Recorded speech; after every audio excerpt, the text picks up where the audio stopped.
What's up YouTube, Gemini Johnny back again with another compilation of creepy TikToks to make you question everything.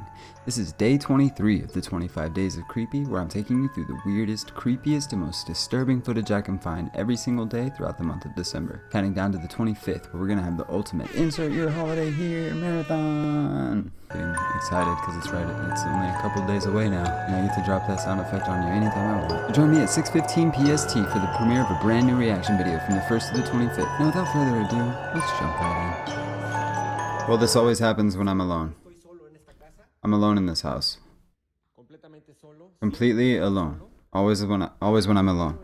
There's something strange about this corridor. I don't understand it. I've told lots of people about this. When I work in this area over here, whenever I work there, I can hear footsteps. And so, when I'm over here,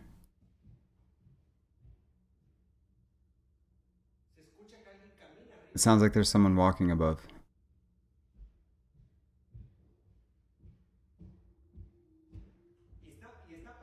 And it's happening right above. Right above. And there's nothing. What the hell? The Dark Reflection Ritual. This is a creepy paranormal game that only few are brave enough to risk trying. Disclaimer, this video is for entertainment purposes only. I don't suggest any of you guys try this, and this video is for entertainment purposes only.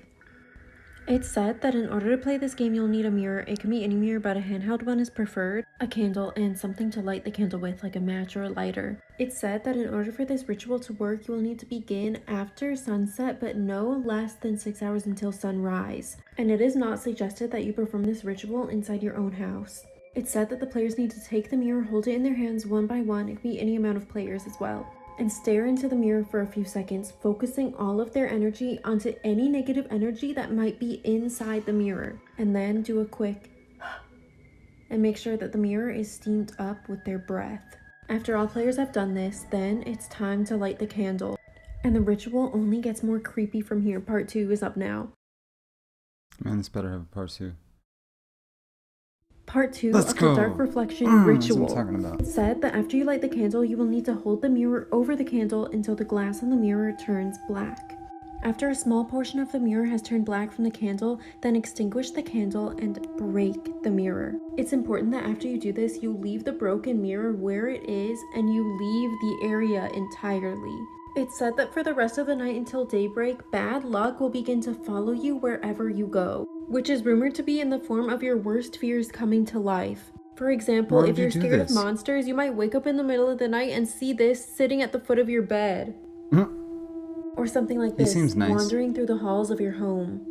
But after you complete the ritual, the prize will be that of good luck following you for the rest of your life.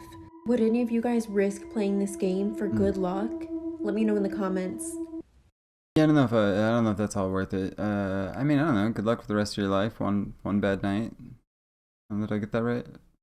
I mean, there's people that pay to go do that in the desert every weekend. So yeah, I will not be playing that game.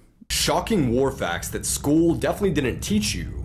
Part 8. After the Mexican victory at the Alamo, General Santa Anna felt invincible. So much so that he allowed his soldiers to take a midday siesta. And that's when a single rank of the Texan army snuck up and defeated the entire Mexican army in 18 minutes. In 1944, when Queen Elizabeth was 18, she was a driver and automobile engine mechanic in an attempt to support the British war effort. During World War II, Japan built a battleship that was 862 feet long. It was so big in fact that when it was launched, it sent a 4-foot tidal wave that flooded Nagasaki. A Viking chief defeated an Italian city by pretending to convert to Christianity and die. Before his fake death, he requested that he be given a Christian burial in the city, so they let him in. Once the funeral procession was in, he popped out of his coffin and attacked the city from inside. The more you know.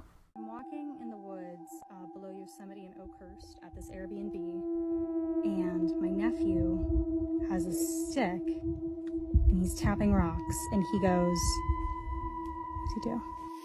Look at this. This is a rock.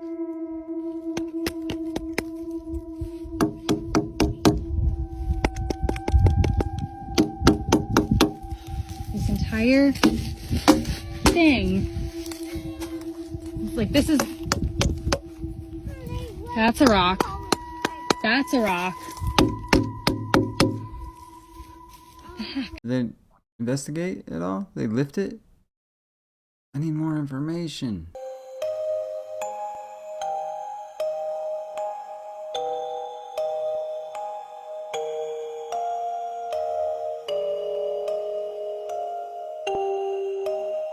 Ooh.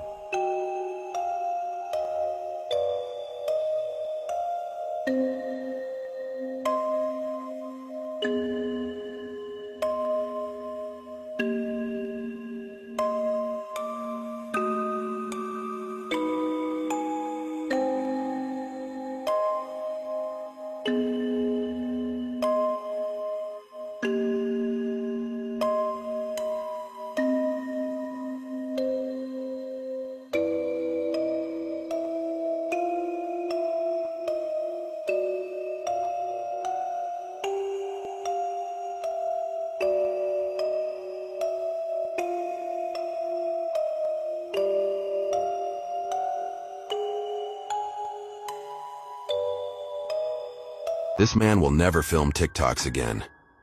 In the United States, a guy was filming a TikTok all by himself at home, but when he watched his video before posting, he discovered something that wasn't supposed to be there. This is a must-watch, so keep your eyes glued to the screen until the end. You won't believe what happens next. As he's recording his TikTok, he's completely alone, or so he thinks. But here's the twist, folks. During the playback, something chilling appears in the background, something that defies explanation. This isn't your typical ghost story, it's real, and it's spine-tingling. It wasn't staged. I really don't know who the guy in the back was. I wasn't alone in the parking garage, I was with my sister. It was just kind of a strange experience.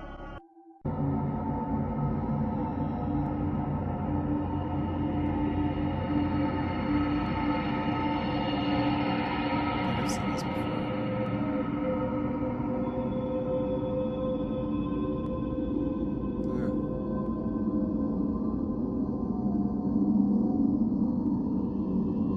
What the hell?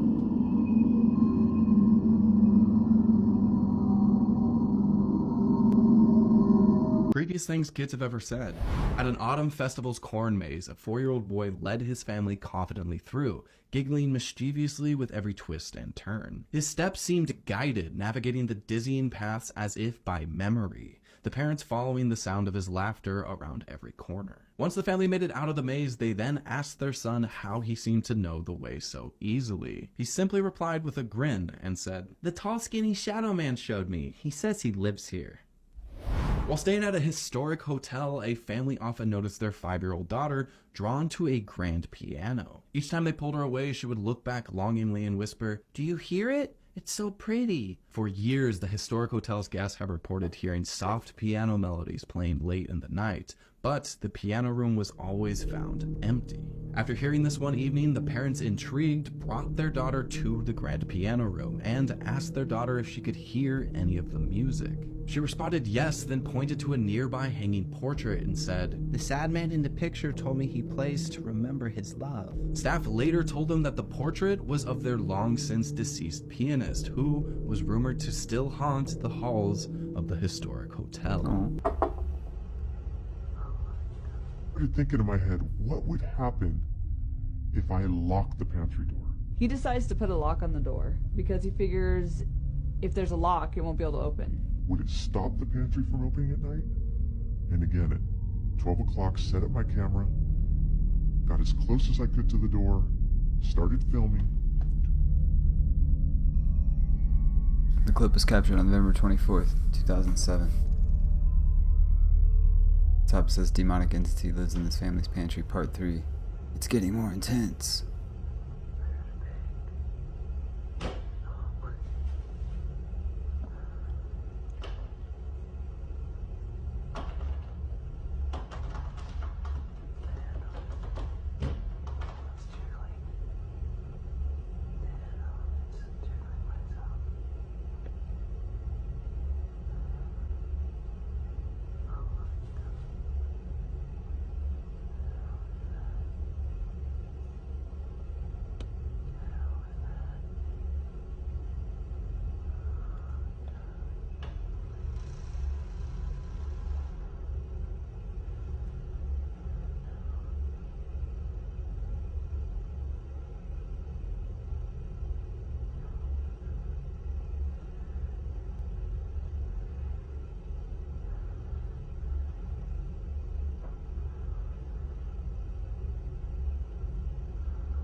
In 2006, scientists in Norway came across a graveyard of giant marine predators from the Jurassic. One in particular stood out to them. It was a pliosaur, but it looked different and was bigger than any other fossil specimens they knew of. It became known as Predator X, while scientists pieced together their identity for the next several years. Pliosaurs were reptiles that lived in oceans all around the world during the Triassic, Jurassic, and Cretaceous. They had massive heads with extremely powerful jaws, making them one of the dominant predators of the seas. Before the discovery of Predator X, it was thought that pliosaurs reached a max length of 32 feet long, but this changed things and bumped it to over 40 feet long. Turns out Predator X was an entirely new species, and in 2012 was given the scientific name Pliosaurus funky. Here's where Satan is dwelling. The Bible states, "I know where you live, where Satan has his throne, yet you remain true to my name," in Revelation chapter 2, verse 13. Even when Antiphas, my steadfast witness, was executed in your city, the home of Satan, you didn't abandon your belief in me. You'll discover that Saint Antipas was crucified in a place that is today known as Geneva during the time of Emperor Nero if you check up his martyrdom. And if you're wondering what's in Geneva, you'll discover CERN, a firm whose primary goal is to produce the God particle. Karen is working to lift the veils between the supernatural and natural worlds in the hopes of creating a doorway to the underworld. This happens when you use AI narration. You get it saying it right once and not saying it right the second time. Cairn. CERN. We know all about CERN. We've talked about CERN. The Hadrogen Collider, whatever you call it. Interesting stuff. I don't know how to feel about it. What they're doing over there. I don't. Not because of all that. More of just like because of the fabric of reality. And I don't really want to tear a hole in it. It could just be me. I don't know. This is a story of two girls who were reincarnated into their own twin sisters. John and Florence Pollock were a Catholic family living in Hexham, New England with 4 sons and 2 daughters. But one day, the 2 girls were with a young friend on their way to church on May 5th, 1957, when they were suddenly struck by a car and all 3 children were killed instantly. Joanne, the oldest sister, being only 11 years old, while Jacqueline, her younger sister, was only 6. But only a little while later, in 1958, Florence became pregnant again. Though it went deeply against their Catholic beliefs, John had become infatuated with the idea of reincarnation since he was a young boy. He insisted that his wife was not only going to be pregnant with 2 twin girls, but that they were going to be the reincarnations of their daughters. Doctors insisted that this was absolutely impossible because they didn't have any twins in either of their family history, and they could only detect 1 heartbeat, meaning there was only 1 child. But though the doctors told him it was absolutely impossible, John didn't give up the idea that she was pregnant with twins and she would give birth to 2 girls. When it came time for Florence to give birth, to everybody's astonishment but John's, she gave birth to 2 twin girls, even though up until the birth they had only detected 1 baby the entire pregnancy. But it still gets weirder from there. When she was born, Jillian, one of the twins, had the same birthmark that her sister had, a birthmark in the shape of a thumb on her hip in the exact same spot. Not only that, but Jennifer had a birthmark on her forehead that resembled a scar that her older sister had gotten from a fall that occurred when she was about 3 years old. A few years later, as the twins grew older, their dad went up to the attic to collect the toys that they had put up there from their dead sisters, not having the heart to get rid of it, and now bringing them down to the girls. The twins approached the toys and they each picked out their specific toys with no arguments and no hesitation, which correlated with the same toys that their sisters played with. Weird. These young girls never argued over whose toys were whose. Jillian picked out all of Joanne's toys, while Jennifer picked all of Jacqueline's. After the accident, the family had moved away 30 miles because they were just so heartbroken they couldn't stay in the same house. But one day the family went to visit their old town and the twins started suddenly pointing things out, exclaiming what they knew, even though there was no way for them to know what they were because as the twins, they'd never been there. They were even able to point out their so-called favorite park that happened to be the favorite park of their 2 older sisters. On the opposite side of the road is Hexham Abbey and the Abbey grounds. And one tenant said, "Oh, the playground's over there." And she was right. The playground was over there, but they couldn't see it from where they were standing because the brow of the hill was in the way. While John was completely convinced that the twins were the reincarnation of their sisters, his wife Florence still stayed skeptical. However, one day, Florence apparently caught the girls talking, and while Jillian's head rested on her sister's lap, Jennifer looked at her and said, "The blood's coming out of your eyes, that's where the car hit you." Another strange incident, Jillian looked at Jennifer one day at the scar on her forehead and said that's where she fell in a bucket. Although Jennifer hadn't taken that fall, Jacqueline had. But the most compelling part of all was the fact that the 2 twins were absolutely terrified of any cars. Their parents claim that one time they were walking on the street and a car started and the girls screamed, held each other, and cried, "The car, it's coming for us." Obviously, this case started attracting skeptics and scholars alike. In 1987, Dr. Ivan Stevenson actually came to the girls and studied them, trying to figure out what was going on. He even later went on to write a book called Children Who Remember Their Previous Lives, A Question of Reincarnation, in which the Pollock twins were only 1 out of 14 cases featured in the book. While some people think that John trained the girls to believe this, it's kind of eerie and it's kind of weird that girls so young, at the age of only 3 years old, would be able to say these kind of things and have these memories. But as the Pollock twins have gotten older, they say that their memories of their past lives have begun to fade and are nothing more than just distant memories. But this case still remains today one of the most incredible cases of possible reincarnation that we really have. And many people, including their father, truly believe that these girls were the reincarnation of their dead sisters. And that was a wild one. I think I believe in reincarnation. I think it's possible. I don't rule it out completely. I don't like say for sure that I believe in it, but I don't rule it out. To be fair, I don't rule out anything completely because I don't really know for sure many things. Like I was saying a few videos ago. So most things I don't rule out completely. Most things. I'm sure there's a few that I would rule out. But yeah, I mean, reincarnation has, I feel like it's talked about in different religions and never mind. It's a whole bunch of woo-woo mumbo jumbo. This is the dark, sick truth behind the brand Balenciaga. Let's start with their disgusting ad campaign, and no, I'm not worried about the devil drawing on the top right. What I am worried about is the caution tape on the bottom left that misspells Balenciaga B-A-A-L. If we search up B-A-A-L, we get King Baal, who in the Bible, if you sacrificed your firstborn child to him, you would get riches in return, as stated in Jeremiah 19:5. Kim Kardashian wore the tape as an outfit. It was spelled correctly, but it looks like she's no stranger to the word ball. She goes Balenciaga. Ball. Balenciaga. I'm a baller. This is Lada Volkova, who is the chief stylist of Balenciaga, and it looks like she's into some really sick things. Isn't Cannibal Corpse like a band or something? Yeah, it's a band. So I mean, I don't know. Funny to say about Balenciaga, but her wearing a band T-shirt isn't that big of a deal to me. Yeah, the ad campaign. I'll give it to you there. That was weird. I mean, I don't wear Balenciaga. When I can afford Balenciaga, I won't be wearing Balenciaga because I think it's ugly, unless they want to pay me, in which case, I love Balenciaga. Yeah, that'd be wild if, we find out eventually they're just secret devil worshippers that have been putting their secret messages all over rappers for decades. Imagine if that was their master plan all this time. They just wanted to infiltrate the hip-hop community with ridiculously outpriced shoes. So there you have it, folks. That is day 23 of the 25 Days of Creepy in the books. We did it. We've done it. We're doing it some more. If you enjoy this kind of content, be sure and check out the entire playlist in the description below. And go back and check out my TikToktober series playlist. It's another 31 days of reactions just like this. And last but not least, don't forget to check out my Out of Place Ancient Artifacts video. I always put it right there for you. So just in case you haven't seen it, you can go watch it next. And until next time, which is tomorrow, stay creepy.